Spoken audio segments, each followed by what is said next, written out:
ekki bara sáttur, heldur himinlifandi á dekkjum frá Yokohama. Þú fær Yokohama dekkin hjá Dekkjahöllinni og á dekkjahöllin.is. Jósera fullkomið hundafóður fyrir alla hunda.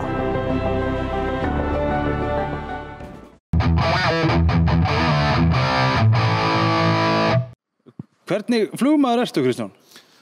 Í vinnunni náttúrulega vinn ég bara við að fljúga bæði leið- og áætlunarflug. En svo áhugamálinu, þá flýg ég listflug, svona sjálfur. Og flugvélum á svona stórum dekkjum, þar sem þetta að lenda við það. Hvernig var það til að þú varst flugmaður? Bara áhugi frá því ég eiginlega mann eftir mér. Já. Pabbi var í þessu og ég var með honum. Og hvernig að læra flug í dag? Er ekkert mál að læra flug? Nei, mjög auðvelt. Það bara kennt hérna á Akureyri. Og ert þú að vinna hjá flugskólanum þá eða? Já, ég að vinna svona, aðeins þar. Núna ert þú að fljúga, segirðu, hjá Norrlandi, það ekki? Jú. Þú ert líka í sjúkraflugi? Já, Norrland flýgur sjúkraflug aðeins á Grænland. Ok. Og hjálpar það ekki til að vera listflugmaður þegar það kemur að erfiðum aðstæðum í sjúkraflugi? Nei, ekki beint, sko. En þetta kannski gefur svona aðra sýn. Nú man ég ekki hvort ég búin að spyrja þig, en hvenær byrjaðir að fljúga cirka? Ég byrjaði sjálfur, ég kláraði að læra að fljúga, ég flög 16 ára og kláraði 17 ára. Og ég var búinn að fljúga náttúrulega fyrir það. Já. Með pappa. Og pappi þinn flugmaður líka? Já. Er þetta í blóðinu svolítið það? Já, ég held það. Já, það ekki? Jú. Áttu eitthvað flugvélum sjálfur eða? Já, það ein Pitts S2B heitir hún. Tvíþekja, listflugvél. Og svo flugvél sem heitir Piper Super Cub. Hún á 31 tonnu dekkjum og getur lent mjög stutt og farið í loftið stutt líka. Ok, þannig að það er svona meira svona eins og fjallajeppi hjá bílaköllum? Já. Og þú veist, hvernig hagar hún sér í svona erfiðum aðstæðum? Er þetta að lenda henni hvar sem þá? Já, kannski ekki alveg hvar sem Ef það mjög stór grýtt, þá það ekki hægt. En það skulum segja, með svona, ef þú ætlar að lenda einhvers staðar, þá finnurðu svona í ákveðnu radíus frá staðnum. Einhvern góðan stað. En ef þú segir okkur aðeins frá flugskólanum hérna, hvernig virkar þetta með flugskólan? Við erum með 3 kennsluvélar í kennslu, 2 Piper Tomahawk og 1 Piper Warrior 4-sætavél. Og það kennt aðalega á þessar 2-sæta, þær eru mest í kennslu og hafa verið í kennslu í mörg ár og reynst mjög vel. Og það bara svona litlar og þægilega vélar til að læra? Já, mjög. Að fljúga svona vél og síðan fara í stærri vél, hvernig virkar þetta? Þú veist, hvað ertu fljótur að byggja að fara upp stigann? Þegar maður klárar að læra einkaflugnám, þá máttu fljúga með farþega, en það má ekki taka greiðslu fyrir það. Þannig að það framhaldsnám, þar sem maður tekur atvinnuflugmannsréttindi. Og það gefur manni í rauninni réttindi á að taka greiðslu fyrir vinnuna og vinna við þetta. Okay. En allar flugvélar yfir 5,7 tonn, þá þarf þetta að læra á hverja flugvél sérstaklega. Hvort sem þú ert í rauninni einkaflugmaður eða atvinnuflugmaður. All right. Og er þetta tímafrekt nám, menn ég? Í raun ekki, þetta svolítið þétt. Það hægt að klára einkaflugnám á í raun allt frá 1 ári í kannski, getur alveg tekið upp í 3. Það fer bara eftir manni sjálfum, hvað maður vill vera fljótur og tíma. Er þetta að klára námið hérna á Akureyri eða? Það hægt að klára einkaflugmannsnám á Akureyri, en til þess að læra atvinnuflug þarf að fara annarkvort til Reykjavíkur eða erlendis. Já. Til þess að fá atvinnuflugmannsréttindi held ég að það sé 18 ára, en til þess að klára einkaflug það 17. Og til þess að fljúga einn sem í rauninni partur af náminu undir eftirliti flugkennara, þá það 16 ára. All right.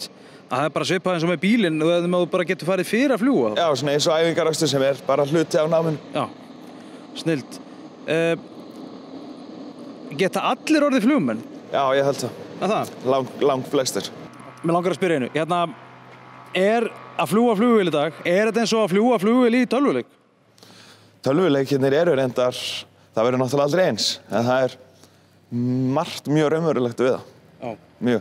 Og þeir sem hafa verið mikið að fljúga tölvuleikjum, flugtölvuleikjum eins og Flight Simulator það undirbýðir þá vel fyrir námið í raun. Já, það er þannig. Já. Þannig að ef þið langar að vera flugmaður, þá getur kannski svona sikta þetta eins og út hjá sjálfur bara í Flight Simulator. Já, hluta til, þó það komið þetta aldrei allt með því. Nei. En þú allan að fara það alveg snertingunum við þetta þar. Já. Snillt. Eru íslenski flugmenn betri að fljúga innan öll þessi fjöll? Þetta oft kallað skurðurinn hérna, Eyjafjörðurinn. Já. Eru íslenski flugmenn betri að fljúga heldur en erlendi flugmenn? Eða er þetta bara eitthvað íslensk minnumáttakent að reyna að hífa sig upp með eitthvað? Ég held að sé almennt ekki betri, sko. Það er náttúrulega mörg lönd eins og Noregur og Grænland, það sem er ekkert ólíkt veður og hér. Nei. Það er bara, við erum vanir eins og Akureyri, náttúrulega okkar heima flugvöllur. Þannig að eðlilega verðum við vanari því heldur en einhverjir aðkomin. Já. Eins og við komum inn á áðan, þá ert þú í listflugi. Hvernig byrjaði það? Ég semst fór út til Bandaríkjanna til að læra það og við fórum tveir saman, lærðum þetta hjá manni sem hafði 12.000 flugstundir á Hits flugvél. Og það var fyrir 10 árum og hann er enn að, þannig að ég veit ekki hvað hann er komið í dag. Nei. En við lærðum semst á bæði flugvélina og listflug þar. Flugvélin örlítið frábrugðin öðrum flugvélum af því að þegar þú ert að lenda og sérð ekkert út, sem er pínu kalli, og þegar þú flýgur hratt, kemur hratt inn til lendingar. Þannig að það þarf svolítið að læra á hana. Hún er svona pínu ótæmi. Já. Er hún þá svona út af því að hún er með styttri vængi eða svoleiðis eða? Já, það er bæði út af því hún er með stutta vængi, þannig að ofurishraðinn á henni þar sem vængirnir hægt að vilja fljúga er frekar hár. Þannig að lendingarhraðinn er frekar hár og það er mótorinn fyrir framann, flugmaðurinn setur aftur í og farþeginn fyrir framann. Þannig að í lendingu sést mjög lítið út og þannig í rauninni ef maður sér brautina þá er eitthvað því að þá ef maður ekki á henni því að maður sér bara til hliðar. Ok. Tók hún stöðun á strákniðurum, hún er Tristan. Já. Er hann alveg með þetta? Já, hann hefur mjög mikið áhuga á þessu og bara gaman að því. Já. Það meðan að maður ítir þeim ekki út í þetta, þegar meðan að þau vilja það sjálf, þá er bara gaman að leyfa þeim að vera með. Já. Hann fór með mig fyrst 3 mánaða. Já. En hann fór á fyrst í listflug þá var hann rétt að verða 3 ára. Vá, maður. Hvað kostar í dag að verða einkaflugmaður? Það er einhvers staðar 1,5 milljón ef mann rétt. Og svo bætir þú atvinnuflugmanninu við? Já, það er talað í dag að þetta kosti allt. Þá getur maður komin í vinnu sem flugmaður. Já. Það er eitthvað yfir 10 milljónir. Já. 10 til 12. Ef einhverju langar, til dæmis, ef einhver horfir á þetta og hún langar að læra flugmann, hvað gerir hann? Þá bara bóka kynnisflug, það er fyrsta skrefið. Okay. Og það er þá kynning með flugkennara á náminu og svo er farið í 25 mínútna flug. þar sem tilvonandi nefandi fær að pröfa halda í stýrin og fljúga. Já, fá bara svona tilfinningunum fyrir þessu. Já. Herru, ég þakka að kærlega fyrir spjallið. Já, það var nú lítið. Jæja, Tristan, nú ert þú upprennandi flugmaður, eða ekki? Jú. Ertu búin að vera að fljúga sjálfur hérna alltaf dag, eða? Ekki allan dag.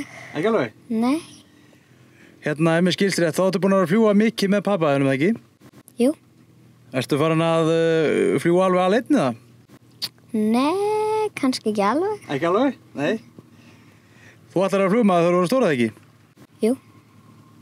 Og hvernig flugvélum ætlar að fljúga þá? Twin Otter og King held ég bara. Ok. Og er það farþegavélar eða? Já. Já. Hvenær byrjaðir að fljúga fyrst?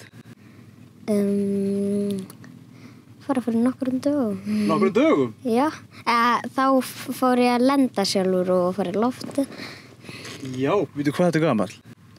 8. 8 ára? Já. Er það alveg svona venjulegt að svona ungi strákar séu að fljúga og lenda á allt sjálfur? Nei. Nei. Nú er pappið þinn flugmaður, ekki? Jú. Hjá hverjum flýgur hann? Norrlandar. Er hann svolítið góður að fljúga það? Já. Er hann kannski bestur það? Veit að já. Nú er hann í listflugi, eða ekki? Ætlar þú í það líka kannski? Já. Hefur farið með honum í listflug? Já. Og ekki træddur? Nei. Nei? Ég kann að lúpa og rolla. Kanntu að lúppa og rólla? Já. Og hvað er það? Það er svona að fara á hvolf, svona... Ok, þú búin að gera alveg sjálfur? Já. Aldrei hræddur? Nei. Nei.